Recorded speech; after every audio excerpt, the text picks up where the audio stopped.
Welcome to Sacred Starlight's spiritual podcast, an enchanted take on healing, manifestation, and living. This is the sacred meeting place of magic, metaphysics, and grace. I'm Rebekah Muir, a professional astrologer, energy healer, meditation teacher, musician, and good witch. I'm here to nudge us all back into the magic of the force of love again. It's time to remember the infinite power that pulses through you now and moves everywhere around you, connected and available to you in every moment. It's time to change energy, to heal trauma, limiting beliefs, and to rise above the old story. It's time to remember and feel into a beautiful and powerful new identity. It's time to lean into love and weave magic. Dear force of infinite love, dear universe, great mystery, dear God, cloak us in love, grace, and magic now. So be it, and so it is. Let's get enchanted.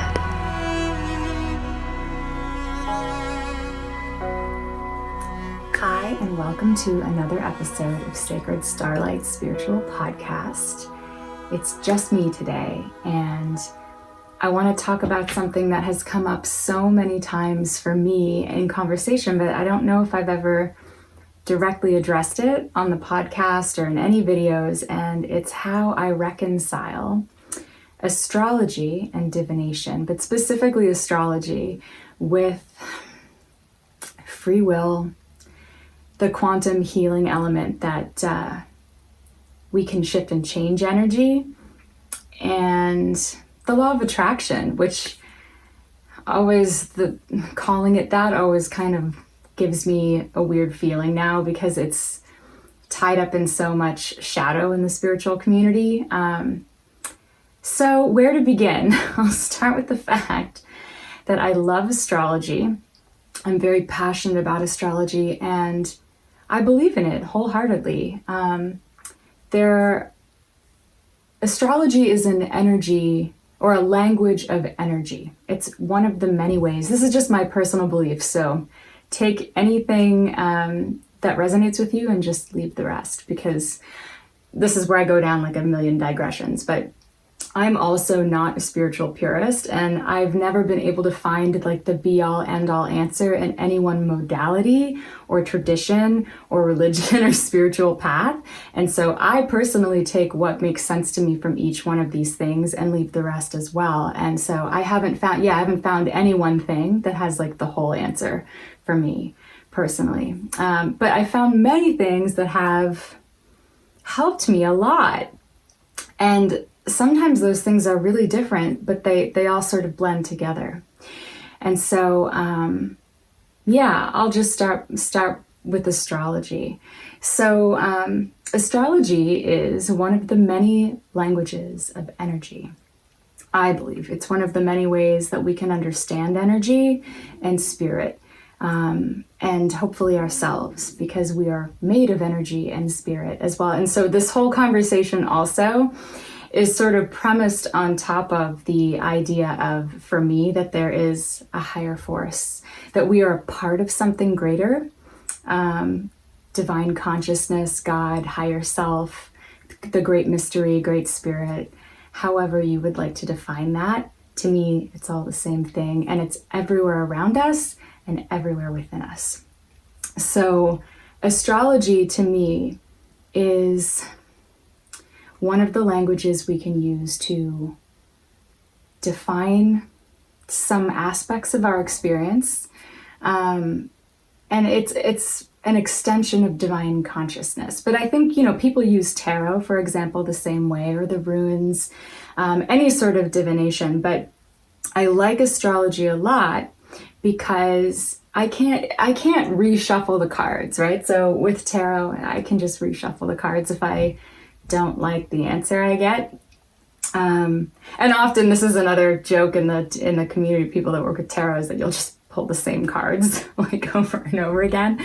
But it doesn't always happen, right? So with astrology, the planets are just doing what they're doing.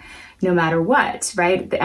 It's sort of fixed in that sense. And so there's a lot of disagreement and debate in the astrological community about what astrology even is, how it works, and our neighbors are doing some hammering. I don't know if you can hear that, but bear with me.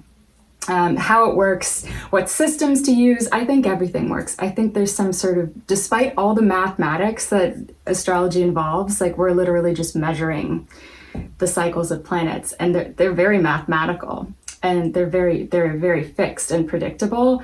But there's a sort of mystical element as well. So we can never say it's like a precise science, even though there's a lot of precision involved. And so different astrologers using different systems. Some of us believe a lot in free will, and that we can sort of work with these energies, and that's me. Some people believe more in like a deterministic, well, this isn't looking so good for you, you're probably not gonna, get what you want, or you're probably not going to, this is probably not going to work out in your life, or this is going to go great. So I know a lot of people really struggle with this. Where I stand right now is that, again, the planets, like everything else that exists, are an extension of divine consciousness, the same way that you are, or that I am, or that the tree outside my window is. They're beings, consciousnesses, everything being a consciousness, the rocks, the flowers, the animals, the mountains, everything. So these energies, it's like a sea of energy that we're swimming in. And at the moment we're born, there is, but this is the mystery, we don't really know how it works, but there's that the sky, the configurations energetically in the sky, the planetary configurations, have something to say about the type of energy that you would possess, that your consciousness, your being would possess. So, and the planets are archetypes again. So, and an archetype is a pattern of energy. See Carolyn Mace's work. She is brilliant. Tarot works with archetypes. Jung psychology works with archetypes. So astrology, like for example, the planet Mars is an archetype. So these are sort of patterns of consciousness, patterns of energy that would operate in a certain way, both within us and all around us in our lives. And so I think of it as something that we can, as we become clearer and more conscious of these energies operating within us in our lives, we can choose to work with them consciously to be happier, to get where we want to be, and to hopefully overcome some of the struggles. For example, there are some, and this is where some of the more deterministic stuff like comes into play, that there are some energies that might not be functioning very easily or well in our lives. For example, I'm a double Aries. That means that my ruling planet is Mars. The Mars in my chart is what we would call afflicted. It's moving backwards. It's in a place, a sign, in a house it's not comfortable in. It's configured to all these other planets super uncomfortably. And so I'm like a healthy person. I've had a lot of great things happen in my life. But yes, it does, that configuration does speak to some of the struggles that I've had trying to move forward in my life in some ways. But I don't believe that that means that I can't ever get into a better place, or that I'm just always going to be cursed with things never working out. If anything, we can see that there's a lot of gifts that come from struggle as well. And so this conversation is so big. Like, I wish you could see my mind is like, there's like a zillion rabbit holes opening up in just that one statement. I'm like, oh God, there's so many other big spiritual conversations that have to exist in this one. But okay, I'm looking at my notes here too. So yes, this takes me back to my original concept of that the planets are an extension of divine consciousness, as everything else is. And there's so many different teachers in astrology or just even in spirituality in general, it will say as above, so below, right? So that there, as astrologers, we see there's a correlation between what's happening in the sky above us and what's happening within us and in our lives. We actually can't say that there's a causation. Many of us do believe that the planets cause the events within us and in our lives, but we know that we can't prove that. And for me, I'm resting in the I don't know, but certainly I see a correlation, 100%. So as an extension of divine consciousness, and there is no question that these planets move cyclically, that even if we look at the seasons that move cyclically in our lives, there's something bigger happening. It's like bigger than us. And so I have some theories and I have a lot of questions as well. So ultimately, I just want to still be really clear that I don't actually know the answer to how all of this works. I don't know how astrology works. I don't really know how it blends with some of the other mystical, spiritual experiences that I've had, but I just have my theories, right? So just talking from my own perspective and experience at this point in time. But so what if these energies are part of a divine unfolding and that there is a conversation? So it can be happening unconsciously, right? Some of it is kind of, set in motion by the great mystery, by the divine, but that we can interact with that, right? So it's not totally deterministic. It's not that we have absolutely no power to change how these energies move through us, right? Because for example, with the archetype of Mars that I mentioned earlier, knowing how this energy functions, and especially observing, the more I observe it in my life, I'm more aware of the pitfalls and the challenges of this energy and how I can balance myself around that. And how can I use Mars energy constructively in my life for the greater good. There's so many, even malefic planets, right? Because Mars and Saturn, they're planets that they are called malefics. They're more difficult energies to work with. If you want to be really black and white about it, bad, right? But of course, even malefic planets like Mars and Saturn have really beautiful, positive qualities. Mars is about courage and initiating action, taking action, being passionate enough to spring forth into new life, to conquer something, to defend the weak. It's the warrior, right? But you can there can be a lot of virtue in a warrior archetype as well. So it's not, and then of course, if this energy is just operating in its shadow, unconsciously, it's the energy is doing you other than you doing it, or you working in partnership with the energy. You might have some violent outbursts, or you might say the word fuck a lot, right? So or whatever it is, right? Not to say that bad words are bad, because I use them and I think they have their place. So now I need to reel it back in.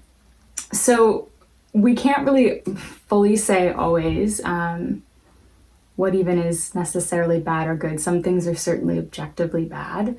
But a lot of the time, these difficult energies in our lives, this is another argument, have caused pain and suffering that has woken us up. And that's what it took in order to grow into something beautiful and more empowered, right? So I'm not trying to sugarcoat anything, because I know that there's a lot of really hard things that happen to people in their lives that I can't explain, and I can't tie up in a neat little bow, and I can't make an argument for, oh, it was all for a reason. This is one of the places that I'm still working through spiritually. Some really horrible things happen to people, and there's I have to rest right now in the I don't know. But I also know that some of the really horrible things that have happened to me have been my greatest blessings. So there is that to consider as well. So it's like there's there's a cosmic and divine unfolding that's so far beyond anything that we can fully grasp, but we can, at any one moment, we can't fully figure it all out completely or crack the whole code, but we are in it. And it is moving through us in every moment, and we are participants. And so the reason that I think that everything is not just purely deterministic is because in addition to having watched my own transits and like had my ass thoroughly kicked by them, and I'm like very sure, like when I have a hard transit, like I'm like, I know that there's going to be some chafing, right? And it's so perfect. Like I've watched the math and the dates of this over the years, and it's really, as well as the good transits, right? But I've also had some really powerful experiences with meditation and prayer and energy work and love. And those experiences I also know to be true. So it's like nobody can convince me astrology is not true, even if we don't have it as a perfect science and we don't totally know everything that's going to happen. It's like energy. How are we going to choose to work with this energy? How is this going to unfold? Nobody can convince me that the force of love isn't real.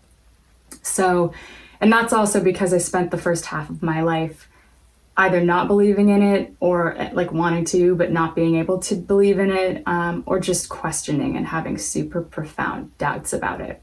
And so for me, when I was like in my late 20s, I was going through like yet another dark night of the soul, had a few of them. And I had a really powerful external validation of the divine in my life. And I needed the external validation in order to fully be able to trust.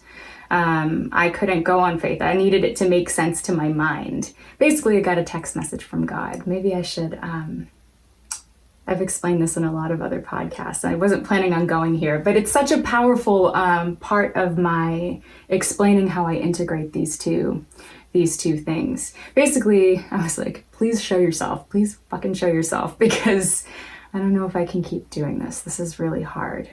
I'd already pulled myself out of the abyss multiple times. I have PTSD, so the panic attacks and things like that. I can be like years without having any of them, and then something will trigger me.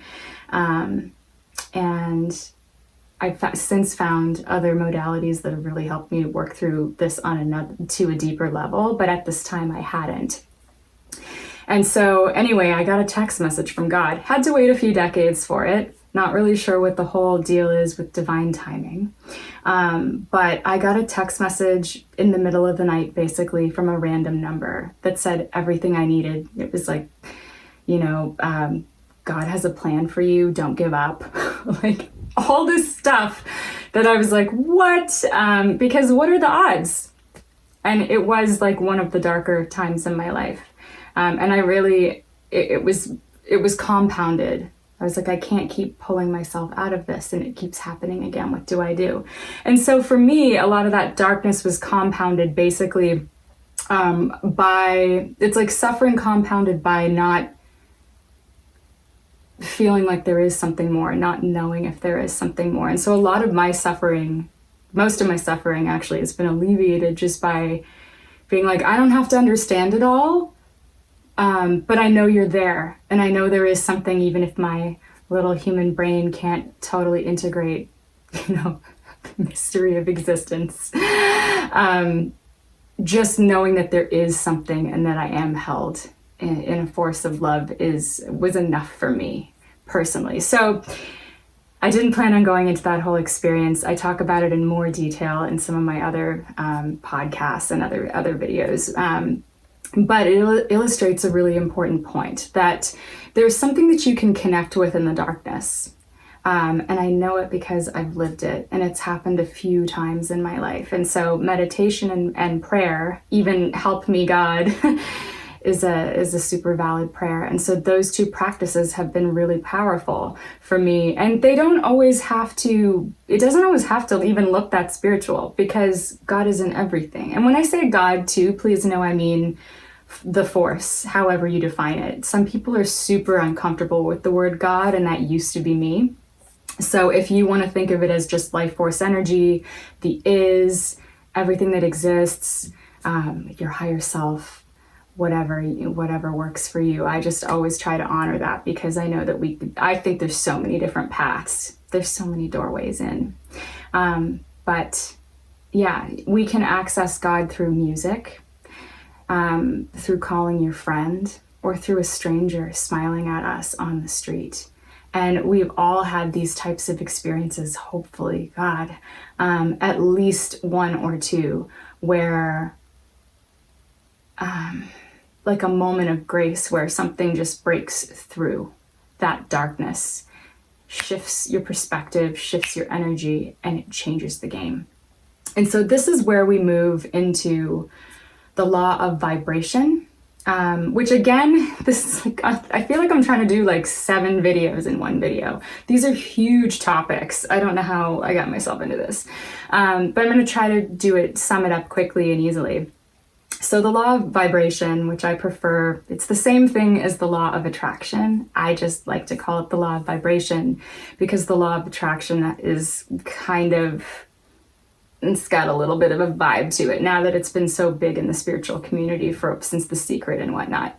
I actually do believe in the law of attraction. I just don't think it's the only thing going on. So the law of vibration, the law of attraction, everything is energy. Everything is energy.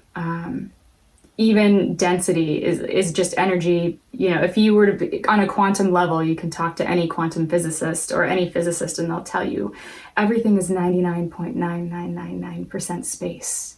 The smallest molecules in the cells of your body, if you break them down, it's just mostly space. So nothing is really as solid as we think.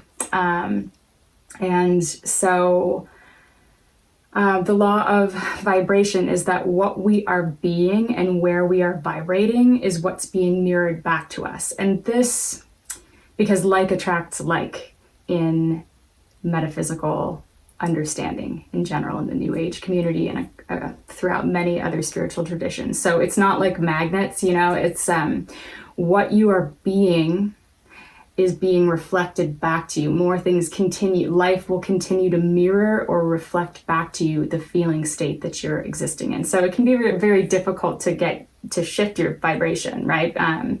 It's kind of like a positive feedback cycle. And so this is one thing that I've found to be extremely true. I've worked for years with cognitive behavioral therapy, which is sort of like a modern psychology of the version of the law of attraction, right? Change your thoughts, change your feeling state. And I now also know that to not be everything it's cracked up to be. It does work, but because I've had good results with it, it's not that it isn't true, but I'm like also, and there's a lot going on with trauma that's rooted in the physical body. That's a video for another day. But, so the law of vibration. So we have the astrology piece as connected to spirit, right? We have the law of vibration. And also I like to think of this third piece as being like grace. This is like that sort of spiritual beyond, and they're all linked, right? Because I think that, these different ways of moving spiritually through the world, of thinking in the world, can all coexist and they all dance and move together. Current theory. But grace is what I would call just being able to access God or divinity within yourself, because we're not separate from it, and everywhere around us as well. So my vibration was very, very low when I got that text message from God, right? I was not doing great. For an extended period of time, I was pretty much in a constant state of fight or flight. I could not dig myself out of that pattern of thoughts. All of the cognitive behavioral therapy skills that I had weren't working, which I now understand why, because when you're in fight or flight, the amygdala, the fear part of your brain that wants you to run from the tiger so you don't get eaten, it shuts off your prefrontal cortex, basically. Like, it shuts down the calm, rational, reasoning parts of you like, biologically shuts it off so you can't access it, because it's like, bitch, you need to run from this tiger. Like, we don't have time for you to be humming and hawing, right? So that's another reason that I wasn't really able to apply, like, this law of vibration, change my thoughts in that situation. And also, to speak to the first few times I went through panic, which is like 20 years ago, I was able to use the law of vibration and cognitive behavioral therapy to bring myself out of that abyss. It just took a really, really long time, like a couple years. Basically, I had to, like, get to a surrender state biologically, where I was like, I've tried everything, like, I give up, right? And then I was able to start, shifting my thoughts. So there's a grace piece that can come in. This is where I was going. And I don't really know much. I don't know how to explain this, really. I just know that it's real from my own experience. It's not something that I ever would be telling you about if it wasn't something that I'd experienced. And it was something I struggled with so much before I had that external validation. But this can be accessed in many ways that are not considered spiritual or religious, right? So through friendships, through people is really, really big. Any sort of connection that you can get with another person, through nature, through music, through art. There's an infinite number of ways that this force can be accessed in every single moment. And so when we want to work directly with this, we can do so through prayer and meditation as well, which are really, really powerful. To just help us shift our perspective. But we can invite in miracles, right? Miracles, grace. This is where we get back, like, it's like full circle. Left Christianity as a child, right? Because I was like, I don't believe in heaven and hell and a man up in the sky with the staff, And now, having left all of that, finding myself coming back full circle, using words like grace and miracles and forgiveness. Like, all of these terms that are so, mercy, oh my God, that's such a big one. These terms that are so big in Christianity, which now that I have such a fundamental core understanding of these energies, of these states of being, these experiences in my life, it's a lot different than when someone's just telling you about it when you're a little kid, And also, if you're really hungry for this type of sort of grace, mercy, prayer, meditation, check out Carolyn Mace.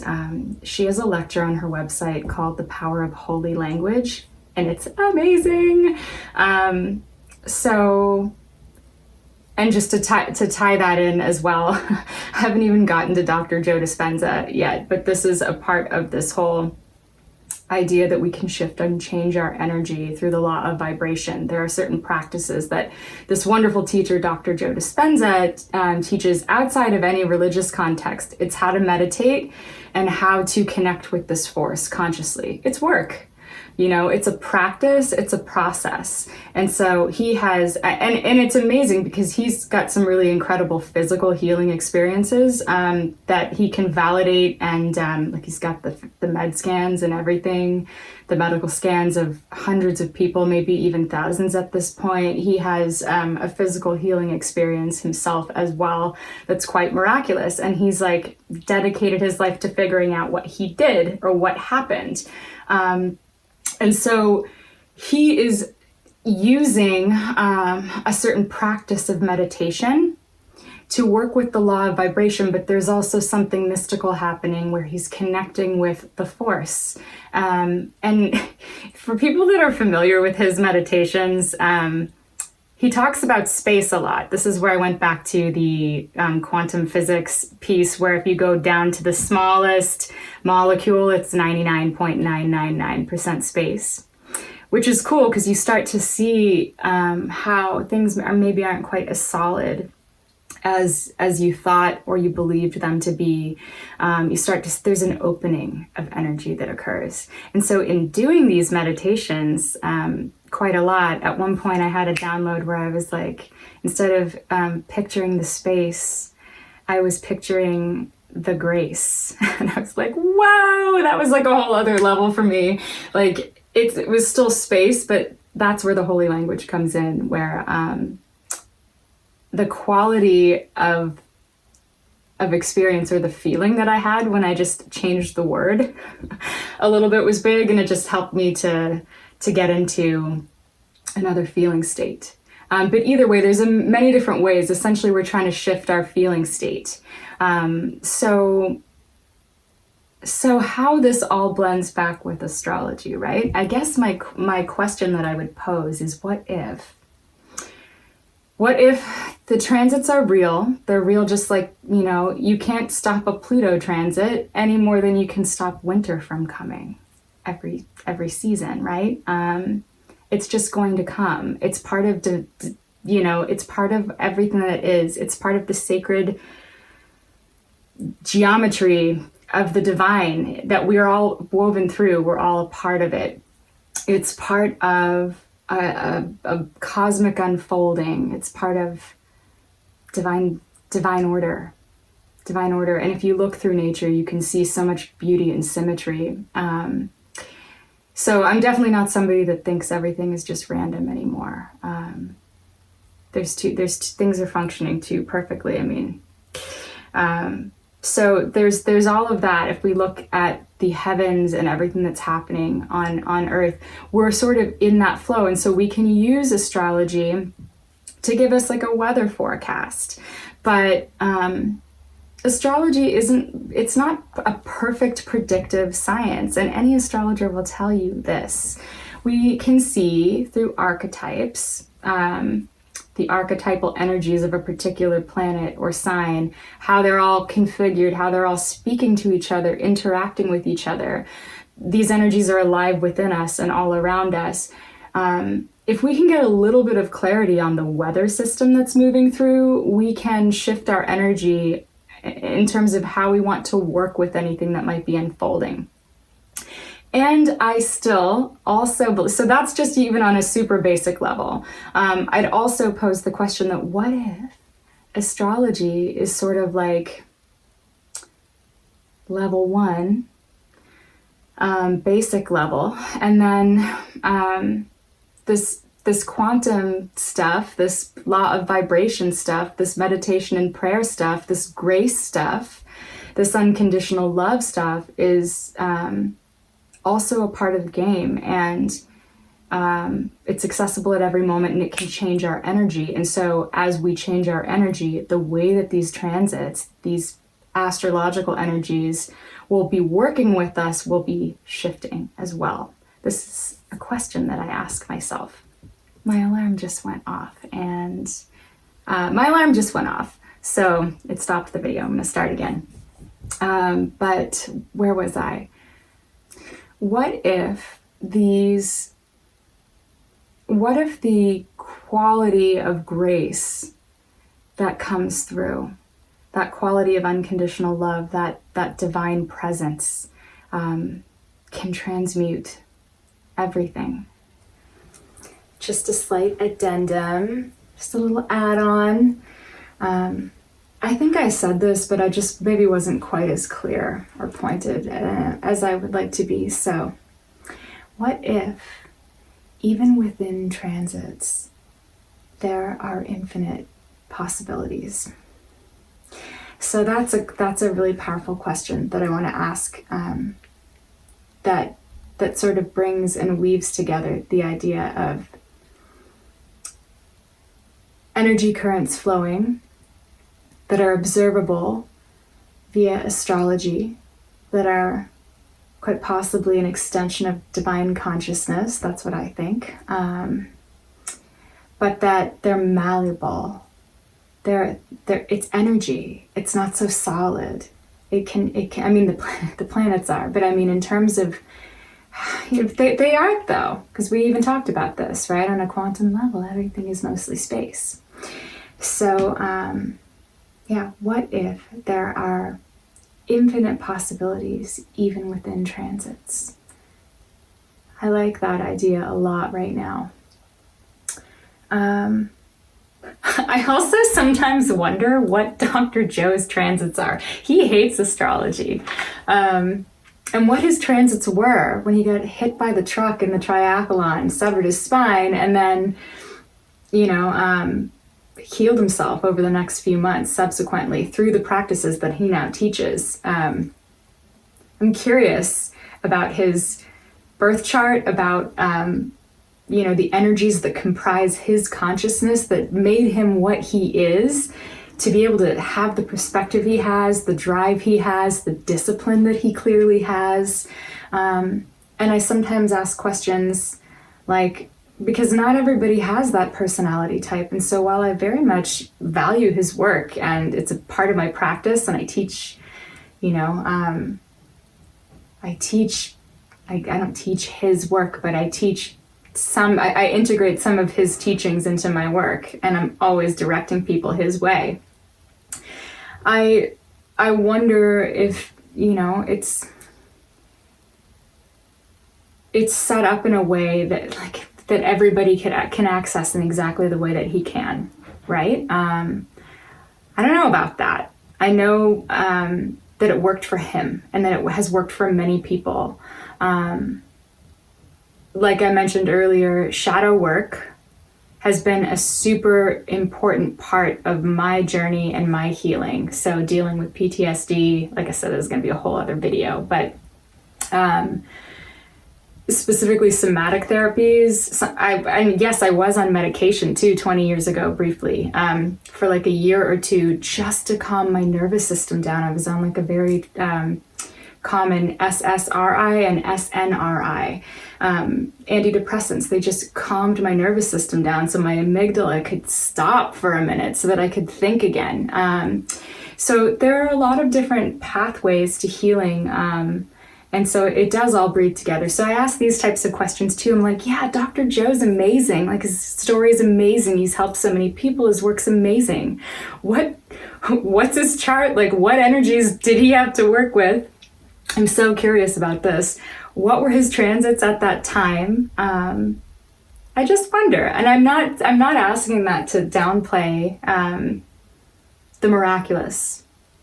But I just can't help but ask those questions, right? So it's certainly possible that there were transits that facilitated this, and I'm sure difficult transits too, that force you out of your comfort zone and make you have to buck up and buckle down and put into practice some stuff to go into the unknown, to have the courage to do that. But what kind of person is the kind of person that does innately possess that courage or that personality type that would, be impacted that way and go in that direction? So many questions. But yeah, I still, and with all of those questions that I'm asking, I still believe the miraculous, and transmutation and healing is available and possible to everybody at all times. I believe in possibility, and I try to stay as much as I can in possibility. And for astrology, I use the transits as a map, or the chart as a map. Timing is really, really big in astrology. So as much as you might not want to believe that there's certain things you shouldn't do at a certain time, because you don't want to feel limited, right? We believe in possibility. I've just experienced enough retrograde action and things where I'm like, okay, like the timing will be things, the energy will be flowing in a couple months. Right now, it's really, it's like you're going to be like swimming upstream, So that's valuable for me, and it doesn't limit me. It actually empowers me so that I can. Just work with the energy towards more meaning, or more happiness, or more purpose, or whatever it is that you want in your life. It's not always about happiness, right? It's like Claire Wine, what's her last name? Oh my gosh. It's like wine something. She's amazing. She said that life isn't about being happy. It's about making something that gives you it's about making something of your life that gives you a deep pride. And so that is also a thought that I always find very comforting when things are not butterflies and rainbows. Okay, again, I'm just pointing you to Dr. Joe Dispenza's work. There are people that have healed physical conditions that, like, modern medicine would say that you can't heal, right? And so what if they're both simultaneously true, right? On a I don't want to say lower level, but like on a more basic level, we're sort of coexisting. We're here we're breathing and living and being with and as nature. And as we connect with the divine, possibilities for what can unfold, and what can be transmuted and what can shift and change, become more infinite. And then also with acknowledging the possibility and the probability even that everything that's unfolding on this level 1 with astrology is also by divine design, right? Because it's through, again, some of my most painful experiences that, you have to sometimes get really uncomfortable before you can wake up. And what works for one person, another person might need a different bag of tools, a different toolbox, or take a different path to get there, right? So I use Dr. Joe's work, but it's not the only thing that I use because my nervous system needs other regulation techniques, or has in the past. Also, another thing that really comes up big for me, especially in the last year, that I haven't spoken about publicly, but it's been really, really hard for me, is that I had a client that passed away that was doing this work. She was younger than me. She got really sick.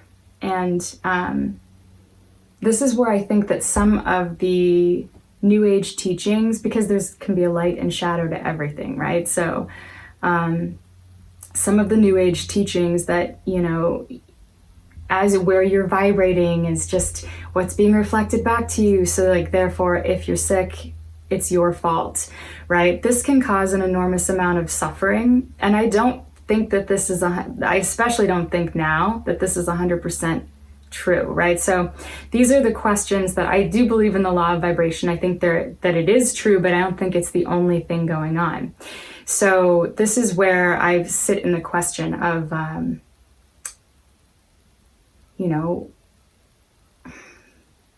this client that I had who became a friend of mine, got a very, very dire cancer diagnosis at a young age. And statistically, it isn't something that people conquer. So even though we look at things like, these amazing miraculous recoveries of people at Dr. Joe Dispenza's workshops, and because it isn't impossible, people do have miracles have happened. People do find ways to heal things. But I don't personally believe that there was anything wrong with my client, that she did anything wrong, that she was a bad person, that she was low vibrating. Like, I also just don't believe in any of that. When you bump up against something in real life, like a loved one getting a terminal illness, or going through something that seems terribly unfair, the concept of their vibration being low or something, it really doesn't sit. It just doesn't sit well with me. That I think about her every day, and that has changed me. And it's devastating, and it's not fair. And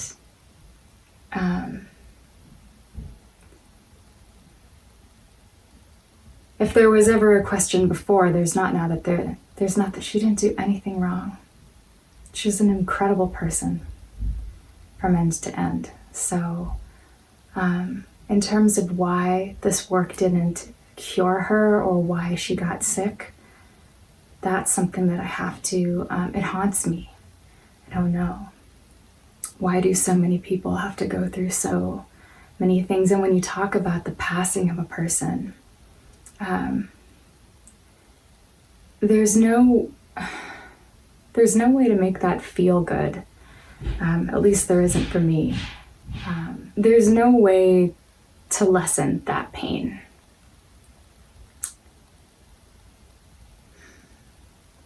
And even having gone into the Akashic Records, into my own Akashic Records, if you don't know what those are, you can look them up. Do a little Google search. That's something that I work with privately. I don't work with clients with the Akashic Records, but I remember asking about death. And the answer that I received comforted me a lot. It said, death is not what you think. But even knowing that,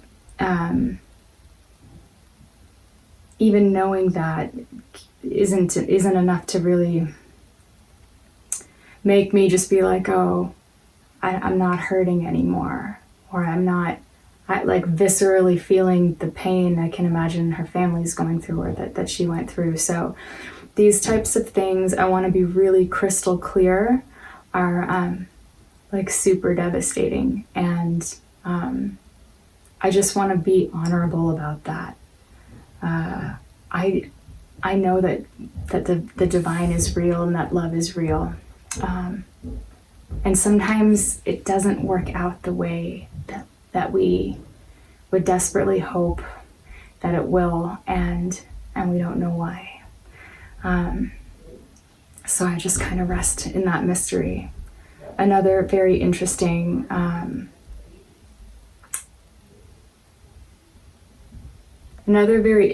piece of that story is that she actually wanted me to come with her to a Dr. Joe Dispenza event, and she wound up being too sick to go, and she sent me. She was really wanted me to still go, and it was a life-changing experience. And the whole time that I was there, I didn't think about, I'm healthy, right? So I was trying to get quantum and tap into the force and like shift my feeling state into a state of love that was so big that it could be directed toward her. And so I spent the time doing that. And I feel like we had a small miracle.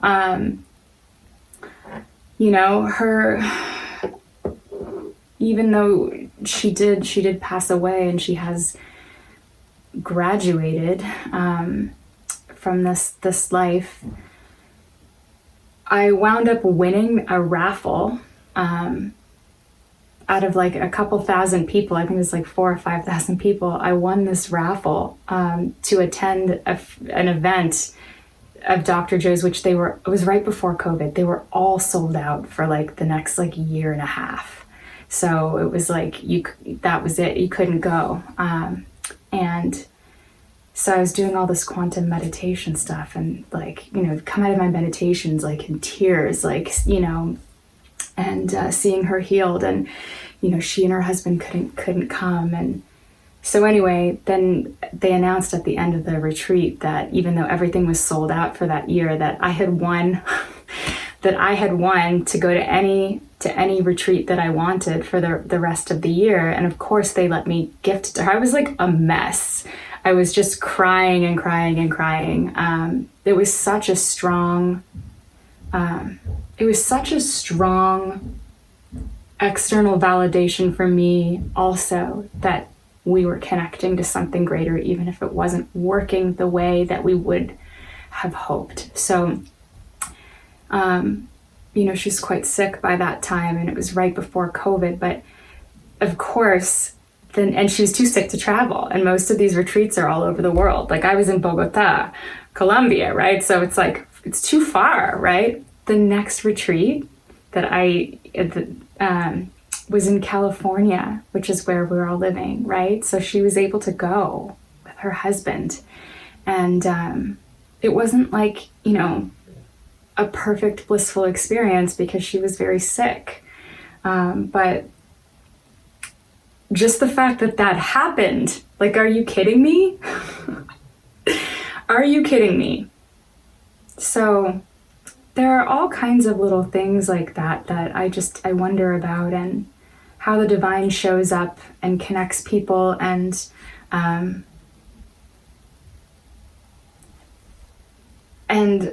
all these experiences of love and magic, and sorrow and loss too, and grief, and all of these things. So yeah, I think I just wanted to share, because I haven't talked about that, and a lot of people that come to my workshops or that know me and meditate with me know that happened. They know that I went to see Dr. Joe in Bogota about a year ago, and how that all happened because I was, I'm still working on my finances, so I was saying that I was manifesting that. And this wasn't how I wanted to, I didn't want to manifest it this way. But yeah, just with humility, resting in the pain of this experience and the question mark of this experience, and wanting to make sure that I don't put forth in this video that it's just easy to just fix it all, or that if there's something, a big piece of suffering in your life, that there's anything wrong with you. There is not. There's nothing wrong with you. So actually, that's the one big takeaway for me. There's something that I already knew, but I really know it now. There was nothing wrong with my client, my friend. And it's there's nothing wrong with any of you, with any of us. This is part of the divine mystery of moving through pain and loss and grief, and being transformed in the process of it all. And finding different ways to work with life, and finding healing, and then being humbled, and then finding healing and love, and then being humbled. And, it's just, I feel like it's just an ever unfolding, ever deepening experience. But there's an element of the divine and everything that exists, from astrology to the law of vibration to the law of grace, unconditional love and transmutation. There's an element of mystery there that I don't have it cracked. I just don't. And so I think we need to stay in the mystery as much as we can and work with what we know. And so I feel confident enough to say that I know that there's something to astrology. I work with it all the time. I just know there is. I know there's something to the law of vibration. I've had epic breakthroughs from changing my thoughts, and changing my feeling state, and then everything in my life moves. The first time I pulled myself out of that abyss when I was 19, well, I was probably 21, 22. And it was dark for a couple of years. I was just panicked for a couple of years. Finally, I just surrendered and got into this cognitive behavioral therapy thing where I didn't have the energy to think a good thought, but I also didn't have the energy to think a bad one. So I was like, fuck it, let's think a good one. And I just built momentum around that, and it worked. And within a couple months, I had a scholarship to music school in the United States. It was amazing, how quickly my external life began to shift and change. And for me, I feel like it's an inner knowing that there was a correlation. And also with this third option, this third thing, the divine, text message from God, prayer, meditation, unconditional love, grace, mercy, miracles, that I also feel very much, I know that to be true. And so how these are all woven together, you may use one of these at one time. you'll need different things at different times. And again, I think there's a dance, and there's still some mystery in the spaces in between. And so, but I do think that they can work together. And so, yeah, to clarify, because I know I'm meandering all over the place, the questions I would ask are this. Is astrology an extension of divine consciousness and the astrological transits, the movement of the heavens? I believe it is. Is it completely static in its unfoldment? Does X transit definitely mean bad, right? Or something, what's going to happen under X transit? I think that's not set in stone. I think this is where we can take responsibility for our own energy.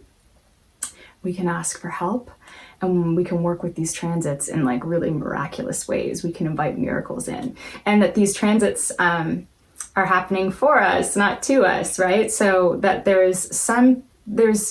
if you look at everything always being cushy and nice, we don't grow. We are not motivated, right? And so some of the hardest edges in our lives have pushed us into new territory and into closer connection with the divine. So those are really important questions to just keep in your consideration. I would suggest that, or put forth that, the way a transit can impact a person depends on them and the divine, right? But that it's not like set in stone. So how hard will it have to kick your ass to wake you up? Or to have like an ultimately like super divine transformational experience. The last thing, I think I'm sure there's a million other things, but the last thing I wanted to say is about the purpose of pain and darkness. So again, with great humility, greatest humility, and recognizing that I've had so much privilege in my life, I'm not here to try to sugarcoat or explain away some of the horrible evil and tragedy that's happening in the world, that has happened in the world. I pray all the time for the suffering in the world because I have a very hard time with it. It's very, very difficult for me to like wrap my head around that there can be such pain. It's really hard. And so I've made some semblance of peace with this to an extent, and I'll explain why now. So when I was in one of my more recent dark nights of the soul, right before or around the text message from God, I was like, God, we got to talk about the suffering stuff. I'm like, God, if you're there, because I'm like, I don't know if you're really there. What's with the whole relativity thing? You know how a lot of people in different spiritual traditions, and especially in the New Age community, will say, well, you can't have light without dark. And I was like, bullshit. If God is all-seeing, all-knowing, all-powerful, then why did God have to make relativity? Like, that just begs the question. I was like, why couldn't everything just be nice? Like, God could make it so that you would be able to fully experientially feel love and niceness without any contrast, and that all the new nice things would continue to just still feel glorious and good, just the same way as they would if there were contrast, but there wouldn't be contrast, right? So I was like, why not that? That sounds like way smarter to me of a way to configure existence, right? So I really had beef with this for such a long time. Like, I mean, even books like Neil Donald Walsh, Conversations with God, that would bring me peace with like, this was like the one sticking point that I could just not get past. And then one day I had this realization that shifted it all for me. And this is just me. But, I was dating somebody at the time, and it was very difficult. And This is a person that's still in my life. We're like very close, like good, lifelong connection beyond romance or anything. And so there's a great amount of unconditional love. And I was thinking at the time we were dating, but it was like challenging. And I was thinking how much more it means to be chosen when it's not easy. And I wish I could remember like how it was worded in my mind when I had like the big light bulb moment. But I was like, oh my God, for some reason I had to see it from that vantage point of choice, that for us to fully experience love, it's not about like contrast, light or dark, or the absence of dark, and then you can't know light. It was more like, yeah, this is really hard and I still pick you. And what that means. Like, how big is that love? How big is that? So, that just really hit on such a huge level for me. And I feel like I got it. And so maybe that's why so many hard things, I don't know. I still can't explain away the suffering of the world. All I can do is just try to show up and pray and work on myself and all of that. But again, that's sort of like this full circle to, there's a lot of resonance with like Christian traditions with that idea about, unconditional love. That's how we know, that's how we grow, even with ourselves. Shit, like this huge decades-long journey I've been on with myself, through PTSD and panic attacks, and like super, like I'm not done. Like, I'm in a much better place than I used to be, and I, have integrated a lot, but I still have my issues, but it's like a phoenix energy. It really is. I've been in such dark places that I've really come on the other side of those now. And at least, knock on wood, right?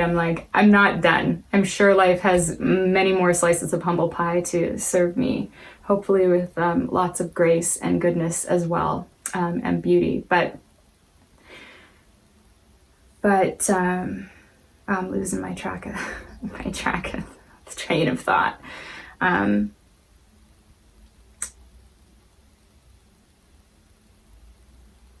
Yeah, the unconditional love applies to self and other and everything, right? And so if everything is always nice, it doesn't get particularly deep.